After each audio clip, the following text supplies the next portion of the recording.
Hi ಎಲ್ಲರೂ ಹೇಗಿದ್ದೀರ? ಎಲ್ಲರೂ ಚೆನ್ನಾಗಿದ್ದೀರ ಅಂತ ಭಾವಿಸ್ತೀನಿ. ನಾನಿವತ್ತು ತಲೆ ಮಟನ್ ಸಾಂಬಾರನ್ನ ಮಾಡೋದು ಹೇಗಂತ ತೋರಿಸ್ಕೊಡ್ತಾ ಇದ್ದೀನಿ. ತುಂಬಾ ಚೆನ್ನಾಗಿರುತ್ತೆ. ಒಂದು ಸತಿ ನೀವು ಟ್ರೈ ಮಾಡಿ ಹೇಗೆ ಬಂತು ಅಂತ ಹೇಳಿ. ನಾನಿಲ್ಲಿ 1.5 kg ಆಗೋಷ್ಟು ಮಟನ್ನ ತೊಗೊಂಡಿದ್ದೀನಿ. ನಾನು ಇದಕ್ಕೆ 2 ಸ್ಪೂನ್ ಅರಿಶಿನ ಹಾಕಿ ಒಂದು 4ರಿಂದ 5 ಸತಿ ತೊಳೆದ್ಬಿಟ್ಟು ಎತ್ತಿಟ್ಕೊಳ್ತೀನಿ. ನಾವು ಎಷ್ಟು ತೊಳಿತೀವೋ ಅಷ್ಟೇ ಮಟನ್ ಸ್ಮೆಲ್ ಬರೋದಿಲ್ಲ, ಅದಕ್ಕಾಗಿ ಎತ್ತಿಟ್ಕೋಬೇಕು. ಮತ್ತು 2 ಗೆಡ್ಡೆ ಬೆಳ್ಳುಳ್ಳಿ ಸುಲಿದಿಟ್ಕೊಂಡಿದ್ದೀನಿ, ಒಂದು ಶುಂಠಿ ತೊಗೊಂಡಿದ್ದೀನಿ, 3 ಈರುಳ್ಳಿ, 4 ಟೊಮೆಟೊ, ಮತ್ತು ಕಡಲೆಪಪ್ಪು, ಮತ್ತು ಚಕ್ಕೆ, ಲವಂಗ, ಪಲಾವ್ ಎಲೆ, ಕೊತ್ತಂಬರಿ, ಪುದೀನ, 2 ಸ್ಪೂನ್ ಅರಿಶಿನ, ಒಂದು ತೆಂಗಿನಕಾಯಿ. ನಿಮಗೆ ಎಷ್ಟು ಬೇಕೋ ಅಷ್ಟು ತೆಂಗಿನಕಾಯಿನ ತೊಗೊಳ್ಬೇಕು. ನಾನು ಅರ್ಧ ಹೋಳು ತೊಗೊಳ್ತೀನಿ. ಇದೆಲ್ಲ ಆದಮೇಲೆ ನಾನು ಮಟನ್ನ 5 ಸತಿ ವಾಶ್ ಮಾಡಿ ಎತ್ತಿಟ್ಕೊಳ್ತೇನೆ. ಅದಕ್ಕಾಗಿ 2 ಸ್ಪೂನ್ ಅರಿಶಿನ ಹಾಕಿ ಎತ್ತಿಟ್ಕೊಂಡಿದ್ದೆ. ಇವಾಗ ವಾಶ್ ಮಾಡ್ಕೊಂಡಿದ್ದೀನಿ. ಇವಾಗ ಅದು ಒಗ್ಗರಣೆಗೆ 2 ಈರುಳ್ಳಿ, ಒಂದು 4ರಿಂದ 3 ಮೆಣಸಿನ್ಕಾಯಿ, ಮತ್ತು ಶುಂಠಿ ಬೆಳ್ಳುಳ್ಳಿ ಪೇಸ್ಟು ಇಷ್ಟನ್ನು ಹಾಕಿ ಒಗ್ಗರಣೆ ಮಾಡ್ಕೊಳ್ಬೇಕಾಗುತ್ತೆ. ಏನಕ್ಕೆ ಒಗ್ಗರಣೆ ಮಾಡ್ಕೊಬೇಕಂದ್ರೆ ನಾನು ಇದನ್ನು ಫಸ್ಟು ಸೂಪ್ ಮಾಡ್ಕೊತೀನಿ. ಸೂಪ್ ಮಾಡಿದ ನಂತರ ನಾನು ಸಾಂಬಾರು ಮಾಡೋದು. ಇವಾಗ ನೀಟಾಗಿ ಫ್ರೈ ಮಾಡ್ಕೊಳ್ಳೋಣ. ಇವಾಗ ಶುಂಠಿ ಬೆಳ್ಳುಳ್ಳಿ ಪೇಸ್ಟ್ ಹಾಕ್ತಾಯಿದ್ದೀನಿ, ನೀಟಾಗಿ ಫ್ರೈ ಮಾಡ್ಕೊಳ್ಳೋಣ. ಆಮೇಲೆ ಮಟನ್ ಹಾಕಿ ಅದಕ್ಕೊಂದು ಸ್ವಲ್ಪ ಉಪ್ಪು ಹಾಕಿ ನೀಟಾಗಿ ಫ್ರೈ ಮಾಡ್ಕೊಳ್ಬೇಕಾಗುತ್ತೆ.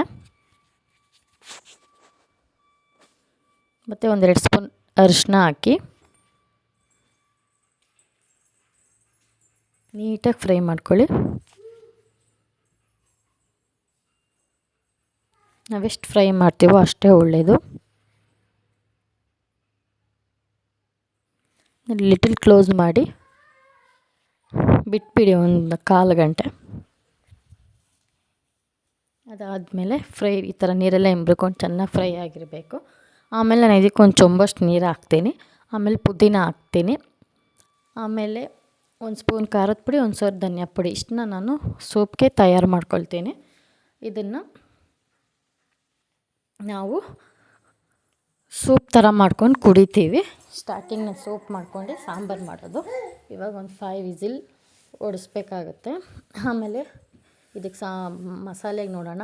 ಒಂದು ಬಾಣಲಿಗೆ ಎಣ್ಣೆ ಹಾಕಿ ಅದಕ್ಕೆ ತೆಂಗಿನಕಾಯಿ, ಕೊತ್ತಂಬರಿ, ಪುದೀನ, ಟೊಮೆಟೊ, ಬೆಳ್ಳುಳ್ಳಿ, ಶುಂಠಿ, ಈರುಳ್ಳಿ, ಚಕ್ಕೆ, ಲವಂಗ, ಮತ್ತು ಕಡಲೆಪಪ್ಪು ನಾವು ಎಷ್ಟು ಸಾಂಬಾರು ಹಾಕ್ತೀವೋ ಅಷ್ಟು ಮಂದ ಬರುತ್ತೆ. ಇಷ್ಟನ್ನೆಲ್ಲ ಹಾಕಿ ನೀಟಾಗಿ ಫ್ರೈ ಮಾಡ್ಕೊಳ್ಬೇಕು.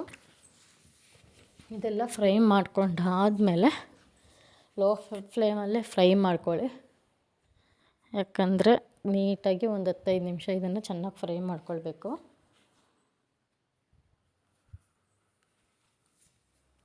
ಮತ್ತು ಇದಕ್ಕೂ ಅಷ್ಟೇ 1 ಸ್ಪೂನ್ ಅರಿಶಿನ ಆ್ಯಡ್ ಮಾಡಿನೇ ಫ್ರೈ ಮಾಡ್ಕೊಳ್ಬೇಕು.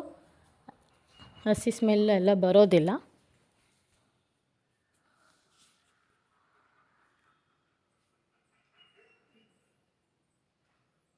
ಆಮೇಲೆ ಒಂದು ಸ್ವಲ್ಪ ಉಪ್ಪು ಹಾಕ್ಕೊಳ್ಳಿ. ಉಪ್ಪು ಏನಕ್ಕೆ ಹಾಕೋದಂದರೆ ಟೊಮೆಟೊ ಎಲ್ಲ ಸಾಫ್ಟ್ ಆಗಲಿ ಅಂತ.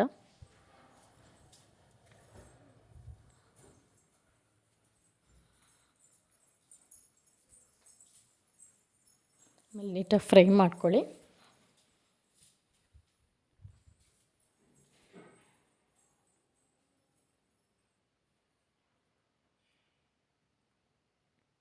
ಆವಾಗಲೇ ಹೇಳ್ದಾಗ ಒಂದು ಸ್ಪೂನ್ ಅರಿಶಿನ ಹಾಕ್ಕೊಂಡು ಫ್ರೈ ಮಾಡ್ಕೊಳ್ತಿದ್ದೀನಿ ನಾನು.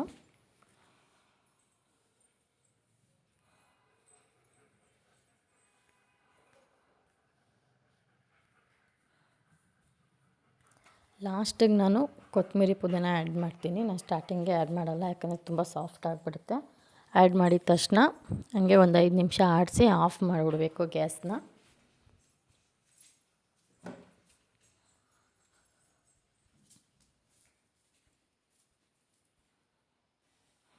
ಆಮೇಲೆ ನಾನು ಸೂಪಿಗೆ ಅಂತ ತಯಾರಿ ಮಾಡ್ಕೊಂಡಿದ್ನಲ್ಲ, ಆ ಸೂಪ್ಗೆ ಸ್ವಲ್ಪ ಖಾರದ ಪುಡಿ ಕಡಿಮೆ ಆಗಿತ್ತು ಅಂತ ಉಪ್ಪು ಖಾರ ಹಾಕಿ ಮತ್ತೆ ಲಿಟಲ್ ಕ್ಲೋಸ್ ಮಾಡಿ ಮತ್ತೆ ಒಂದು ವಿಸಿಲ್ ಹೊಡೆಸ್ಕೊಂಡೆ. ಆಮೇಲೆ ಇದಕ್ಕೆ ಮಸಾಲೆ ರೆಡಿ ಮಾಡ್ಕೊಂಡಿರೋದನ್ನ ಮಿಕ್ಸಿಗೆ ಹಾಕಿ ಗ್ರೈಂಡ್ ಮಾಡ್ಕೊಳ್ಳಿ. ಇದನ್ನು ಚೆನ್ನಾಗೆಲ್ಲ ಹುರಿದ್ಮೇಲೆ ಇದನ್ನು ಆಫ್ ಮಾಡಿ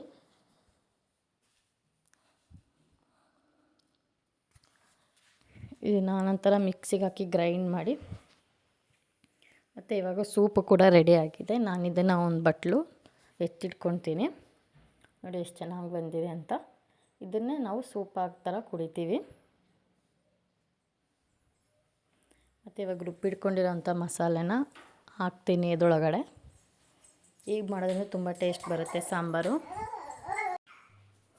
ಇದೇ ಸೂಪ್ ನೋಡಿ ತುಂಬ ಚೆನ್ನಾಗಿರುತ್ತೆ ಗೈಸ್, ನೀವು ಒಂದು ಸತಿ ಮಾಡಿ ನೋಡಿ. ಇವಾಗ ನಾನು ಮಸಾಲೆನ ಹಾಕ್ಕೊಂಡಿದ್ದೀನಿ. ಇವಾಗ ಇದಕ್ಕೆ ನಾನು 1 ಸ್ಪೂನ್ ಖಾರದ ಪುಡಿನ ಹಾಕ್ಕೊಳ್ತೀನಿ, ಒಂದು 2 ಸ್ಪೂನ್ ಧನಿಯಾ ಪುಡಿ ಹಾಕ್ಕೊಳ್ತೀನಿ. ನಾನು ಆಚೆ ಕಡೆಯಿಂದ ನಾನು ಅದು ಮಟನ್ ಮಸಾಲಾನ ಅದು ಯೂಸ್ ಮಾಡ್ತೀನಿ, ನಾನು ಅದೇ ಜಾಸ್ತಿ ಯೂಸ್ ಮಾಡೋದು. ಅದನ್ನು ನಾನು ಒಂದು ಪ್ಯಾಕೆಟ್ ಹಾಕ್ತೀನಿ. ಇದನ್ನು ನೀಟಾಗಿ ಮಿಕ್ಸ್ ಮಾಡ್ಕೊಳ್ಳಿ.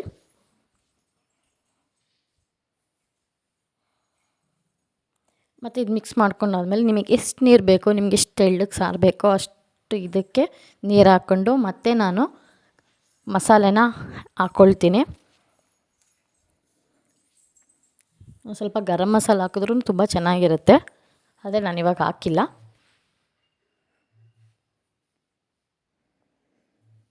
ಒಂದು ಕುದಿ ಬಂದು ಒಂದು 10 ನಿಮಿಷ ಕುದಿ ಬಂದರೆ ಸಾಂಬಾರು ರೆಡಿ ಆಗುತ್ತೆ. ನೋಡಿ ಎಷ್ಟು ಚೆನ್ನಾಗಿ ಬಂದಿದೆ ಅಂತ. ಇಷ್ಟೇ ತೆಳ್ಳಗಿರ್ಬೇಕು ಸಾಂಬಾರು, ತೀರ ಗಟ್ಟಿಗೆ ಇರಬಾರ್ದು, ತೀರ ಫುಲ್ಲು ನೀರು ಥರನೂ ಇರಬಾರ್ದು. ಇಷ್ಟ ಆದರೆ ಲೈಕ್ ಮಾಡಿ, ಕಮೆಂಟ್ ಮಾಡಿ, ಶೇರ್ ಮಾಡಿ. ಬಾಯ್.